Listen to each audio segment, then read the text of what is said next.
ओलं सुकं पीठ बनवलं, ओलं सुकं पीठ बनवलं, याच्यात टाकलं. अशा पद्धतीने ना आपली लाटी बाहेर येते. हे बघा, ते मिक्सरमधून आहे ना अशा पद्धतीनं लाटी बाहेर येते. आता 20 इंचाचा आपला लोलर आहे. आपण लाटी आहे ना 18 इंचाची लाटी घ्यायची. साधारण माप तयार करायचं.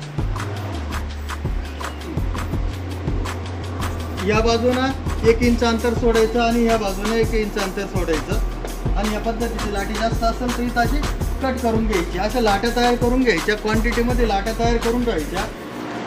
लाटीला दोन्ही बाजूने आहे ना तेलाचा हात फिरवायचा आहे. असा साधारण फिरवायचा आहे. दोन्ही बाजूने मी तेलाचा हात फिरवतोय. हे बघा बघा व्हिडिओमध्ये तुम्हाला दिसतंय.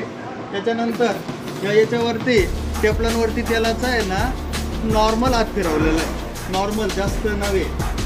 त्याच्यानंतर इथे याच्यावरती थोडंसं पीठ आहे ना टाकलेलं आहे. किती जाड बारीक करायचं ते इथं आपल्याला करून घ्यायचं आहे. आणि त्यानंतर आहे ना अशा पद्धतीने आतमध्ये एक लाटी झाली का दुसरी लाटी, दुसरी लाटी झाली का तिसरी लाटी, अशा पद्धतीने लाटी सोडायची. असं पूर्ण भरून यायला पाहिजे. कारण की वीजची मशीन आहे, याच्यावरती 6 3 लाईन चालणार आहे आपल्या पापडाच्या. अशा पद्धतीनं तिकडून येत राहील. आल्यानंतर हे जे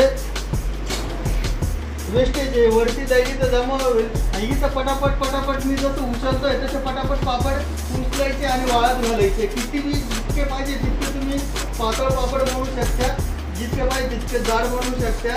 ते आपल्याला ज्या पद्धतीने आपण मार्केटमध्ये चालतो त्या पद्धतीने करून या अशा पद्धतीने पापड बनवायचं आहे.